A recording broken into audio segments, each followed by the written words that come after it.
Hello everyone. आज की video में हम डिस्कस करेंगे इम्पोर्टेंट पब्लिक एडमिनिस्ट्रेशन MCQs और ये इस सीरीज का पार्ट 6 है। Today's video will focus on the human relations theory और अप्रोच। तो चलिए शुरुआत करते हैं आज की वीडियो की। So the first question is human relations theory came into existence as a reaction to. Human relations theory किस थ्योरी के रिएक्शन में आई? The options are A humanistic theory, B. Decision-making theory, C. Classical theory, and D. None of these. And the right answer is C. Classical theory. Human relations theory came into existence as a reaction to the classical theory. Question number 2 is the most important critic of Taylorism is Taylorism के सबसे important critic कौन है? A. M.P. Follett, B. Herbert Simon, C. Chester Bernard या D. Elton Mayo. And the right answer is D. Elton Mayo. He is the most important critic of Taylorism. Question number 3. The greatest resistance to scientific management came from? Scientific management को सबसे ज़्यादा resistance किनसे आई? A. Human relations से, B. Workers से, C. Managers से या D. Trade unions से? The right answer to this question is option D. Trade unions. Trade unions ने साइंटिफिक मैनेजमेंट को चैलेंज किया था क्योंकि साइंटिफिक मैनेजमेंट में उनके रोल को अंडरमाइन किया गया था। Question number 4 is which study form the basis for the rise of human relations theory. कौन सी स्टडी आधार बनी ह्यूमन रिलेशंस थ्योरी के राइज का? ऑप्शन ए है डिसीजन मेकिंग स्टडी, बी है Hawthorne study, C is motivation study and option D is all of these. So the right answer to the question is option number B, Hawthorne study.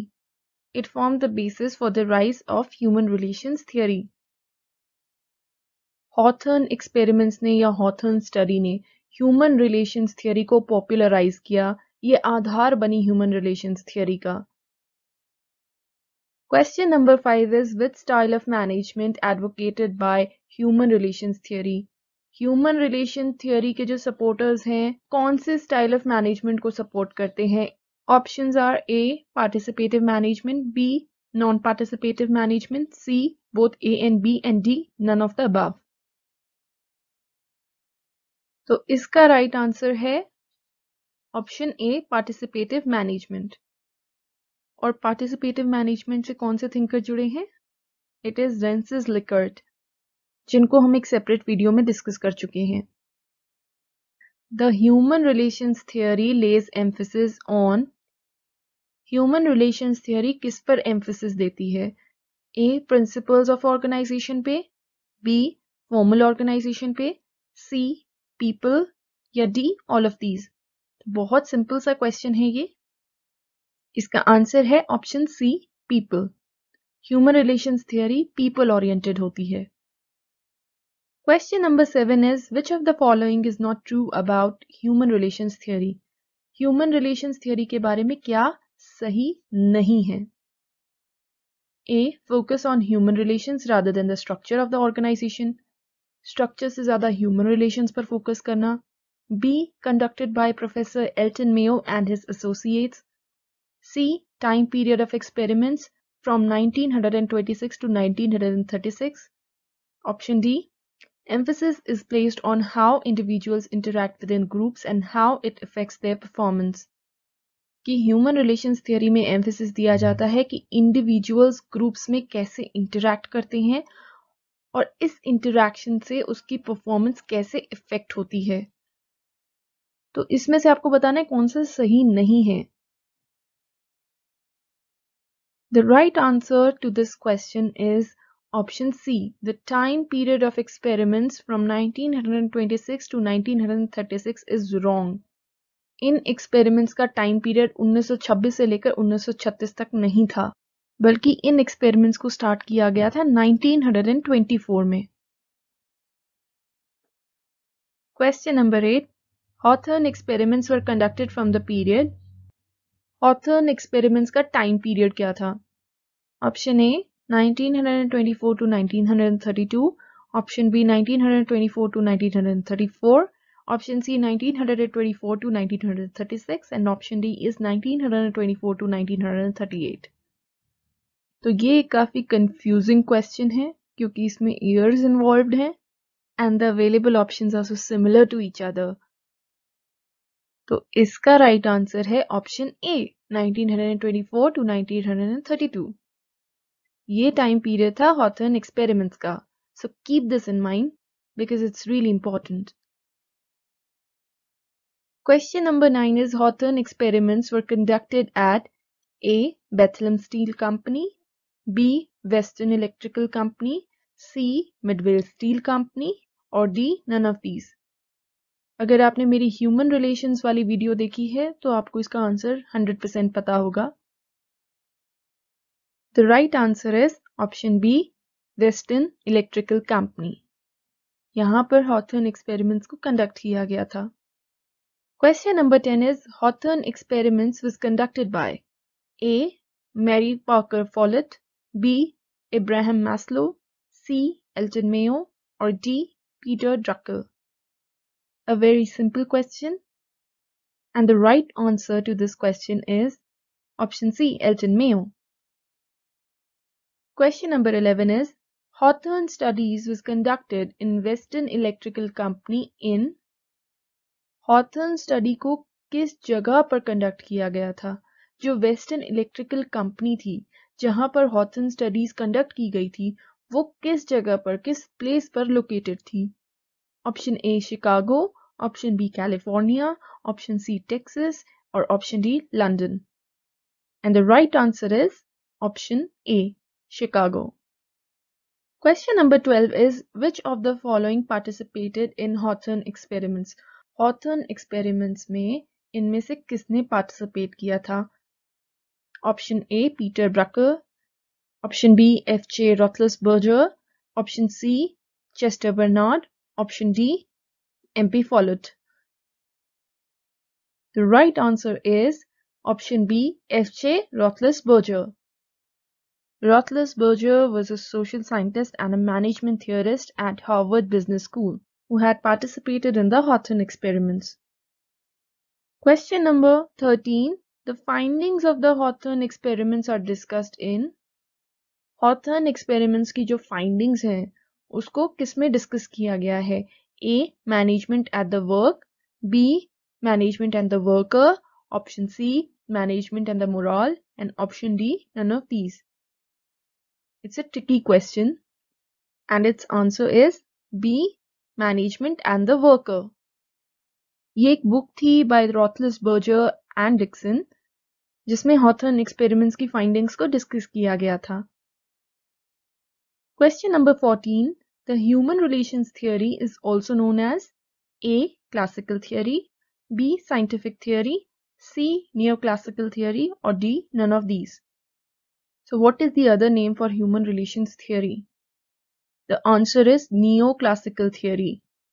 Human relations theory को neoclassical theory भी कहा जाता है. Question number 15. As per human relations approach, highly effective workers A. Get along well with others, B. Manage conflict well, C. Manage stress and personal problems well or D. All of the above.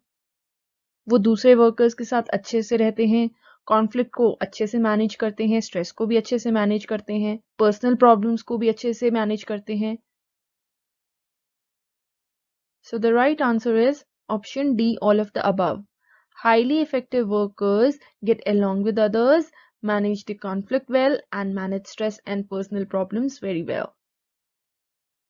Question number 16. Which of these is not a feature of human relations theory?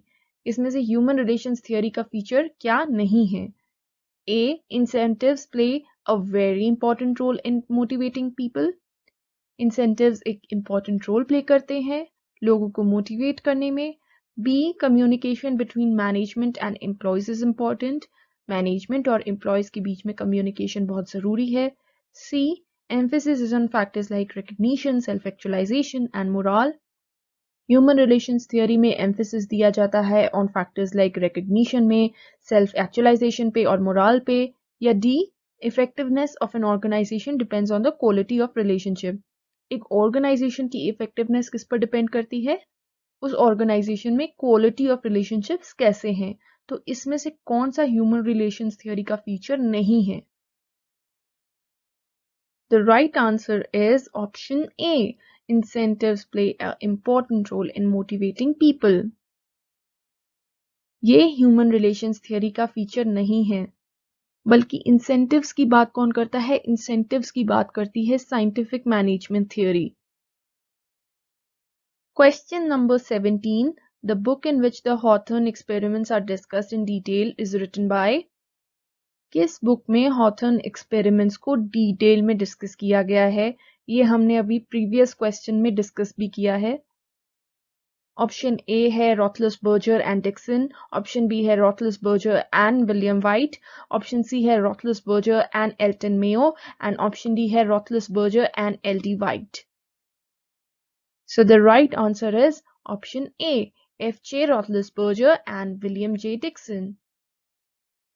और ये book का title क्या था? ये हम अपनी पिछले question में डिस्कस कर चुके हैं। Question number 18. The human relations theory focused on? Human relations theory किन फैक्टर्स पर फोकस करती थी? 1. Physiological factors, option 2. Social factors, 3. Economic factors और D. Psychological factors. तो आगे ऑप्शंस दिए गए हैं। Option A 1 and 2, B 2 and 3, option C 2 and 4, and option D 2, 3 and 4.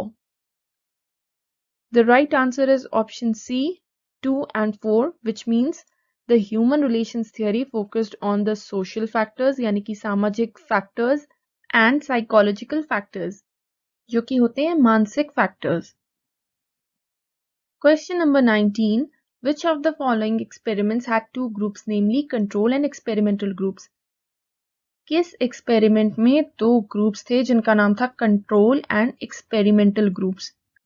सो अगर आपने मेरी ह्यूमन रिलेशंस वाली वीडियो देखी होगी तो आपको पता होगा कि Hawthorne study was a set of experiments.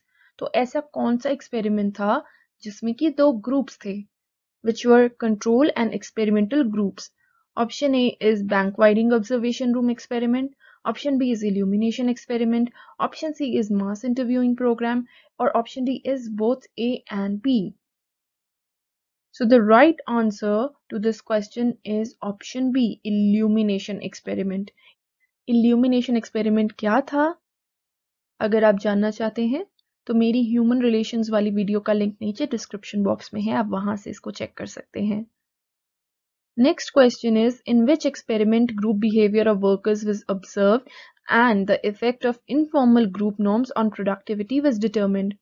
ऐसा कौन सा एक्सपेरिमेंट था जिसमें वर्कर्स के ग्रुप बिहेवियर को ऑब्जर्व किया गया था और जो इनफॉर्मल ग्रुप के नॉर्म्स होते हैं उनका प्रोडक्टिविटी पर क्या फर्क पड़ता है उसको निर्धारित किया गया था? So the options are A, relay assembly test room experiment, illumination experiment, bank widening observation room experiment, or mass interviewing program. So the right answer to this question is option C, bank widening observation room experiment. In this experiment, the group behavior of workers was observed and the effect of informal group norms on productivity was determined. The next question is, which experiment was conducted by Elton Mayo to explore the employees' feelings? ऐसा कौन सा experiment था जो Elton Mayo द्वारा conduct किया गया था employees की फीलिंग्स को एक्सप्लोर करने के लिए, उनकी फीलिंग्स को जानने के लिए? A, illumination experiment, B, relay assembly test room, C, mass interviewing program, or D, none of these. So the right answer is option C, mass interviewing program. इस एक्सपेरिमेंट का ऑब्जेक्टिव था to find out what workers feel about the organisation. Question number 22. According to Elton Mayo, the workers who produce more than the set target of production are called?